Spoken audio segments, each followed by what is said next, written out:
All right, so I did miss actually doing this. I mean, miss actually doing the preview review, which the preview review, those are doing great. The actual reviews slash speculations don't do so good.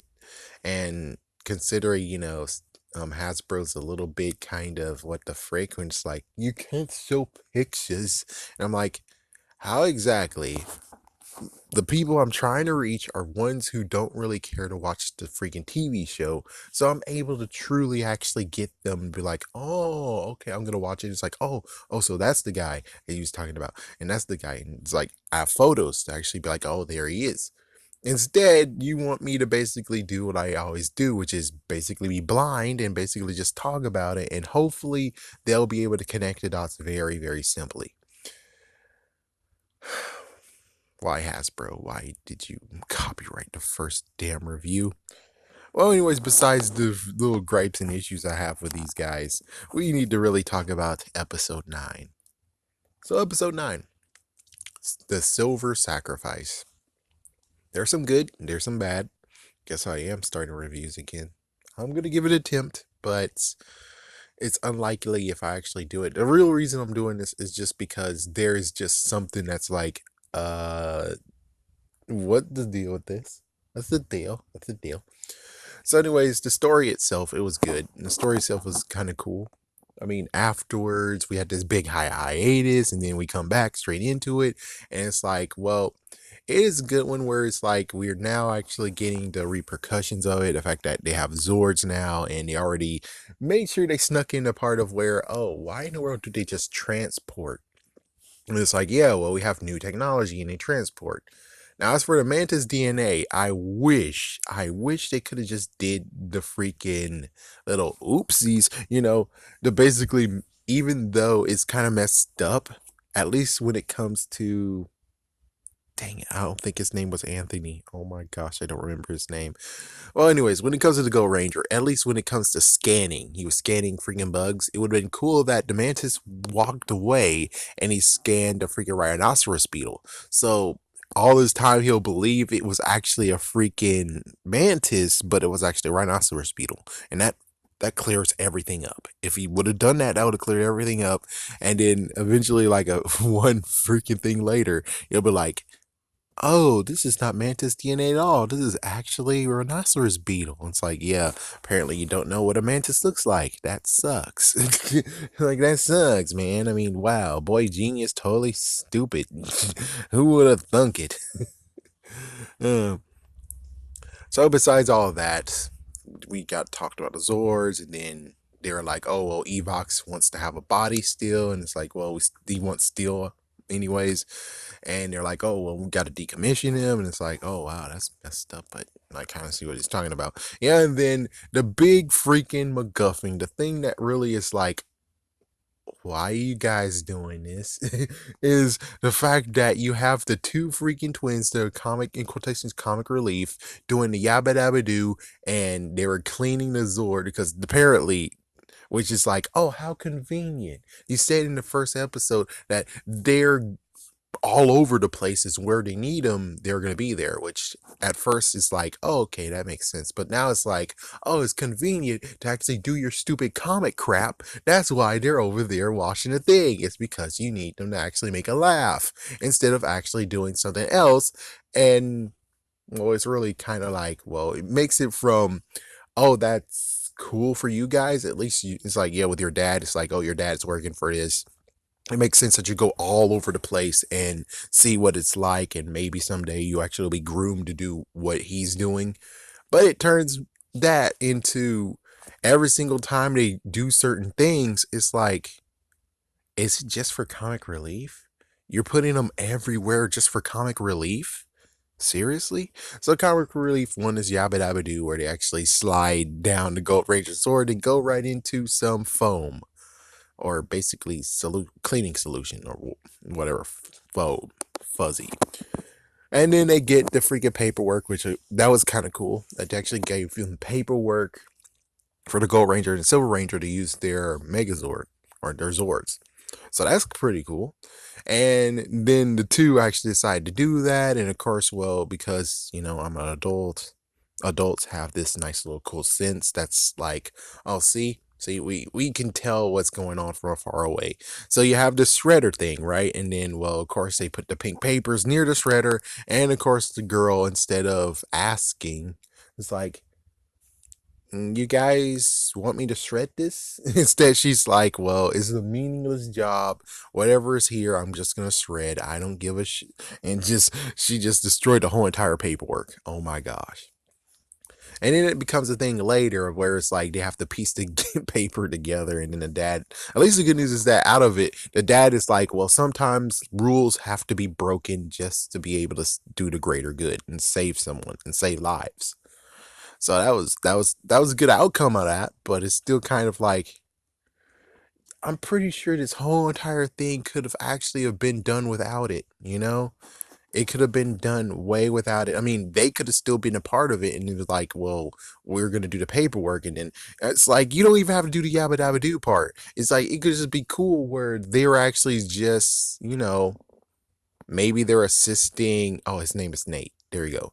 You're just assisting Nate, and they're there, and it's like, oh well, Nate, well, we don't actually have to help you get something. Instead, we'll just do this paperwork. It's like, it's pretty easy how you can just write out that freaking gag because it seems too over the top. And of course, you know that the two responsible for it is, of course, Cat Lady and Owl Boy. Of course, they're always responsible for this crap. Yeah, and then it gets very messed up where it's like they decide to actually go with everyone, or basically go with their dad and the forces and go to stop them from doing the plan, which is the plan was to raid the base and destroy the freaking gate so he Evox can get through. But of course, sadly, those two, for some dumbass reason, decided to join in there. And then, oh my gosh, we're gonna sneak in there without any powers or even freaking weapons. And they get caught, and now they have to do a messed up trade with the Rangers to steal for those two. Which is like, what the frick? Even though it's cool that you actually, it's like, well, he doesn't see the human aspect in the freaking robot or Buddy Roid and something like that. It's like, yeah, you don't see the robot in the Beast Bot. You don't see the human in the Beast Bot, but now he actually sees it, and that's cool and all, but it's like, why the hell you two are there? Pretty sure if you need to get experience and stuff, you should, well, I guess technically it's a debate of where it's like, but you'll get more experience if you stay at the workplace, at the base. But on the other hand, if they're trying to get groomed to become what their dad is, then yeah, they kind of do need to see this. Plus, they care about Nate and they care about Steel and stuff like that, which makes sense. But why the hell is it a good idea those two decide to be like, oh, we're gonna sneak in the back? Stay with your dad. My gosh, stay with your dad. We know you're not skilled at all, so stay with your dad. You saved them once. You saved the Rangers once, I think in episode 2. But other than that, it's like you didn't do anything to help the Rangers whatsoever lately. Just stay in the back over there and allow the freaking grown-ups to talk. Yeah, and my gosh, talking about the fact of they just showed up out of nowhere, it's like, it's supposed to be a covert mission, and you guys go with free freaking damn vehicles showing up loud. Basically, it does make sense why Roxy and Blaze already knew, oh, they're here. Well, yeah, and then you decided on a silver platter, the stupid siblings, the stupid brother and sister gave Roxy and Blaze their freaking thing to get Steel, which is like, again, you should just stay put. It's like either stay at the base, stay at Grid Battle Force, or stay with your dad. I mean, frick. How exactly going to the back area would be a smart thing? It's like, what exactly would you guys do? What is your plan? I didn't see you guys got a donut holder.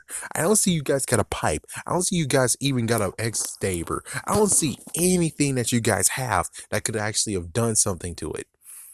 It's like you're going right in there while the Rangers were going to do the same exact thing, but they're armored to do so. But other than that, that's about all that's really need to be talked about because the story was pretty good. The fact that they went in there, it turns out that Steel is incompatible now because he's half human, and then they destroyed the gate, and they confiscated all the stuff at the gate. And of course, battle happened. Red Ranger was a little bit, you know, yeah, it's like overbearing, and he actually had to get help from Gold and Silver, their Zords, and then there you go. And the thing is that here's the point of where it's like, oh man, that sucks. It's the fact of you used the two siblings as comic relief, but yet at the very end you use Steel as comic relief, and that actually hit better than any of these bastards do. I'm sorry to call them that, but that's what really it is. Is that can we use Steel as comic relief? Can we use Steel because it would be funny? It's like don't dummy him down. Don't do anything. Just keep him like that. Where robots actually think things as literal. And it's like, I don't get the joke, even though it's like, dude, that's a funny joke. Or it's like, well, when I need a hand, I'll ask for it. And Steel took his hand off and said, here you go, but I'll need it back later. And it's like, that, that was funny. That was clever and funny. That was good. Everything else you did in an episode with the two twins, that sucked. I'm sorry, but that kind of sucked. That pretty much sucked. That wasn't really funny. That was like, it's like, yeah, don't make me go Spinel on your asses. Where it's like, oh yeah, let's do the Spinel scale. It's like, yes, let's make the Spinel scale. So you have Steel. Steel made me laugh. Yeah, Pink Diamond when she was laughing. As for what happened with the twins, we go all the way down to the point of where I look at them, but I don't really care. It's like I look at them, but I'm looking at something else. I'm looking at them, but I'm actually thinking of the story more than actually looking at their stupid antics. So it's like, yeah, get rid of their asses, get rid of their freaking doobity doop doop. It's like you can use them, but only you're now only limited one freaking laugh per episode when it comes to them. You have one laugh episode for them and one laugh piece for Steel. Two, if you continue on doing it clever and funny, which technically still is pretty funny. It's like, I am awesome. Like, oh my gosh. It's like, who wrote this character? Was he inspired by The Miz? Because damn, he's just too funny. His freaking personality is funny. So it's like, yeah, in the end, Steel is a freaking hit. It's like, Steel is a good hit. Can't wait to get his figure. The two twins, no. Just no, okay?